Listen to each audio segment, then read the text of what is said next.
All right, guys, welcome back to the channel. And in today's video, I kind of want to put my 2 cents in a topic that came up on the Pixel Plus podcast recently. They just released a clip on their channel titled GameStop is Becoming a Threat.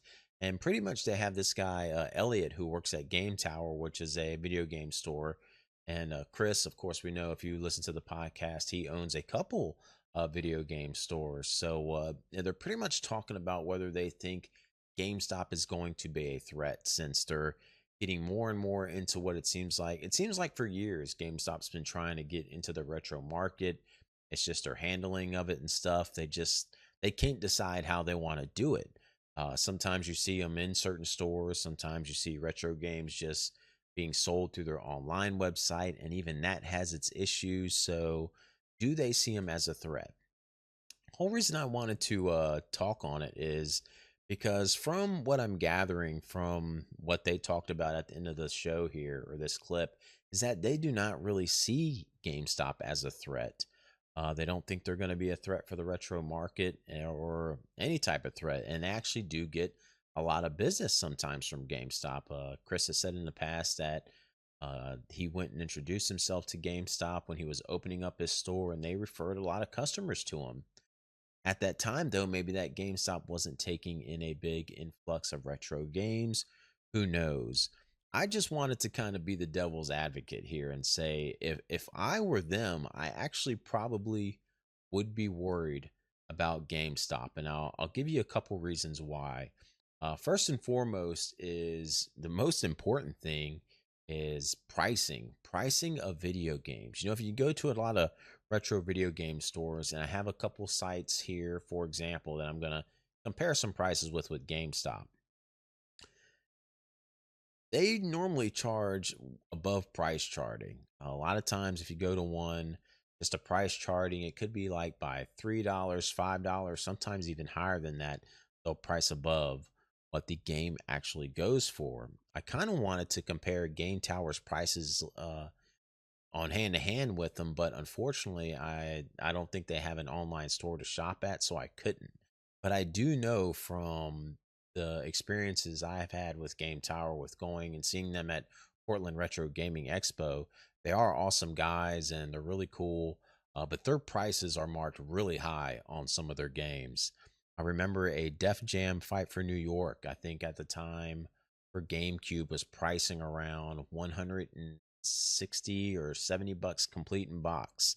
And they only had a copy that was missing the manual they were asking for over $200 for. So they have a lot of stuff with their prices that are just way above what the price charting value stuff is. And I think that's the case for a lot of video game stores. They do have all these expenses they have to pay for owning their businesses, owning their shops, owning their stores, electric bills, so on and so forth. It's really interesting because I'm subscribed to some guys who run their own businesses and have their own card shops and stuff. And even the little things like you don't even think about that you have to pay for. There's programs for your cash register, especially for people who own cards and have a card shop and sorting machines. And it's just things monthly costs add up really quick. So expenses are high for owning a store. So I can get why they have to ask more for their items. But like I said, they don't have a website to go to do that. But I do have just one close by to me, which everyone knows of, Sick Cooper, and hopefully his store, Double Jump Video Games. Really good video game store. And this is to not take a shot at his store or anything at all. It's just to compare the prices to GameStop, and then I know they have an online store, so that's the only reason I'm showing them. Then another store that I like to go to when I'm sending off stuff to trade, Starland. So we're gonna take a couple games and look at their prices and compare to how you could get it at GameStop if it happened to be there. First and foremost here, very common one to bring up here because it's one that's probably readily available at a lot of places, and that's Super Mario World on the Super Nintendo. Have it up here on Double Jump Video Games, and they are charging $24.99 for a cart only.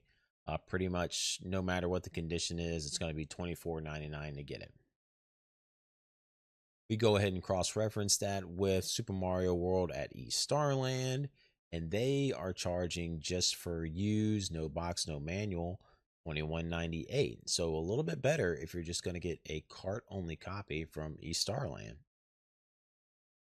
But if you go to GameStop, and especially if you're a pro member, if you weren't a pro member, you're going to be paying less than $19.99. But if you are a pro member, you're only paying $18.99. So right off the bat, with one of the most common Super Nintendo games that a lot of people will probably want in their collection, GameStop would be the way to go to get like the most bang for your buck, especially if it's in store. Like all these stores, you're gonna have to pay some type of sales tax inside. The only good thing about if you went to one of the other video game stores other than GameStop is maybe that could be something they could work with you. They could lower the price down possibly to even off that sales tax cost, sales tax and everything. GameStop, you can't. It's a chain company that you're gonna have to pay that tax and everything.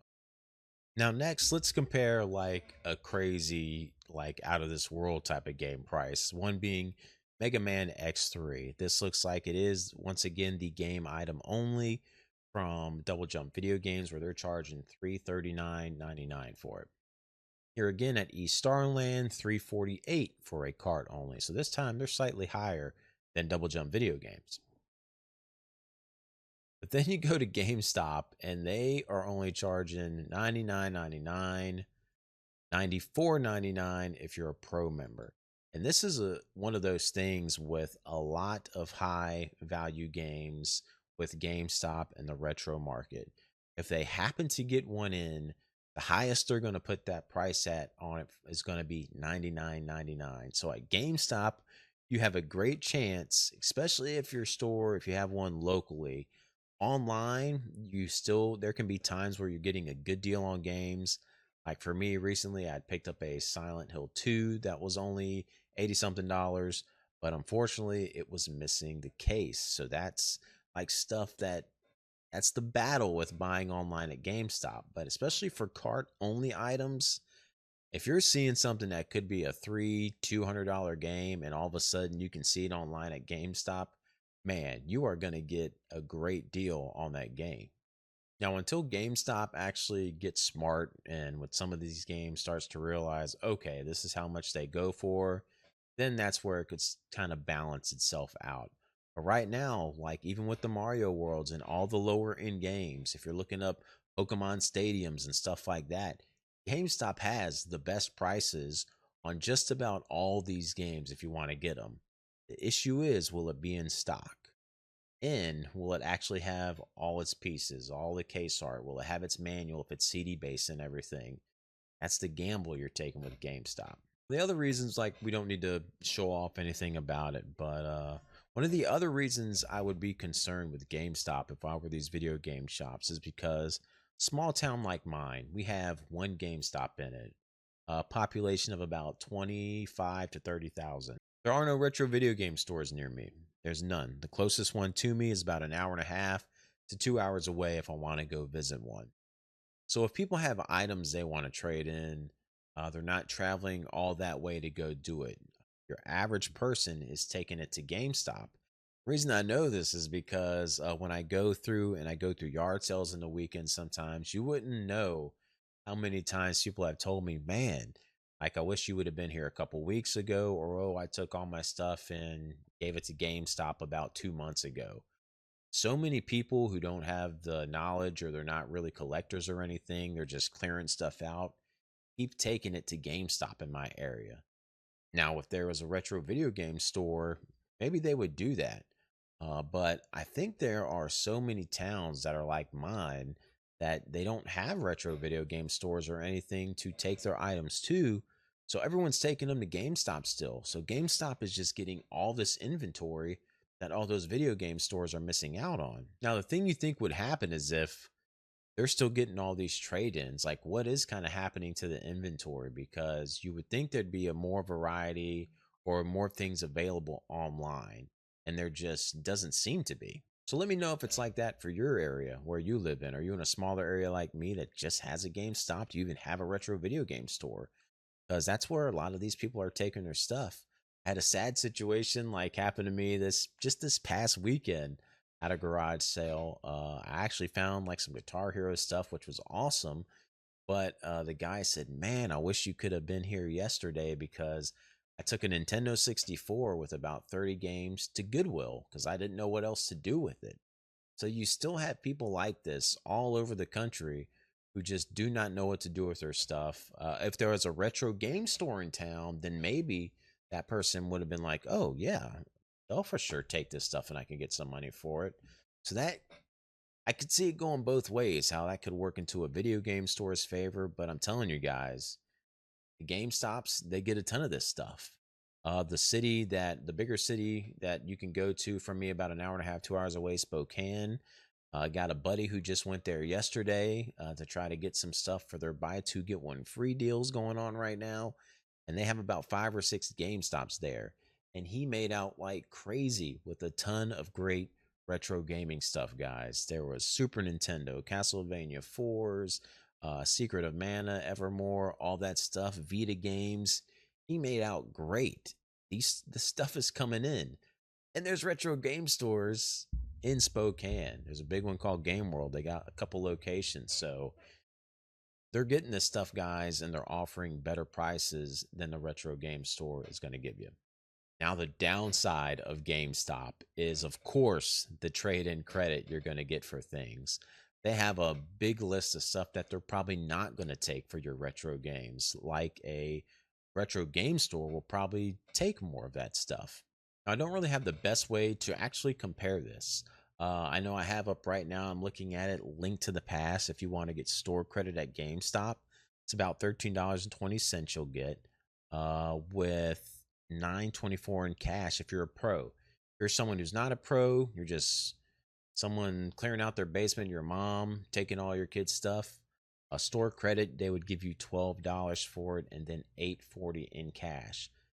I don't know what the trade values for stuff like A Link to the Past are at a retro game store, so it could be very different. Maybe they would give you 60% of its value. So if it's going around 30 bucks, maybe you're going to get 18 to 20 bucks in trading credit. Maybe that's how it could work. So the trade in at a retro game store could very much exceed that at GameStop. So I think that's kind of where GameStop gets hurt. But I think if GameStop can ever figure it out and get their stuff together to where, at least for their online portion of selling disc based games, if they could figure out a way like East Starland, when you go to East Starland and look at a disc based game, it'll tell you if it's got the manual, if it's got the case and cover art, or if it's disc only. If they can get their website sorted out and really take the time to divide that stuff up, and you can know if you're getting a complete in box copy of Mario Party 6 and not just have it delivered to you like this in a CD case, that could really change the game. As you can see, the price on it was only $49.99. If that was complete in box, that would have been the best deal in town. That's just the risk you take with going with GameStop. So if they had a way to actually sort that out and they could have guaranteed me a CIB, or anyone CIB were nowhere getting it, boy oh boy, that would take off. And I could really see them as a threat. So I don't know, guys. What do you guys think? I don't say like I don't think they're pushing them off as like no competition, but I don't know, man. They offer really good prices, really good deals, and sometimes when they're the only thing available around you, to like places like me, I think they got a good shot. I know retro game stores are great because you can get that nice like welcoming feeling. If you're a returning customer, it's like you're part of a family there.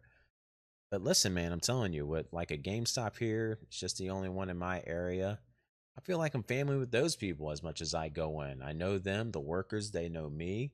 They hook me up with things with like promotional posters and stuff. They're really awesome. So I know GameStop does catch a lot of flack for things, but I've always had good experiences with them. And I just wouldn't take them too lightly. I mean, we'll see what the future holds. Like I said, if they can get things together, but I just wouldn't push them off to the side and take them away from competition. So let me know what you guys think. I actually got a couple more videos I want to share my opinions on too that I'm going to do. So let me guys know what you think of stuff like this. I'll catch you guys in the next one.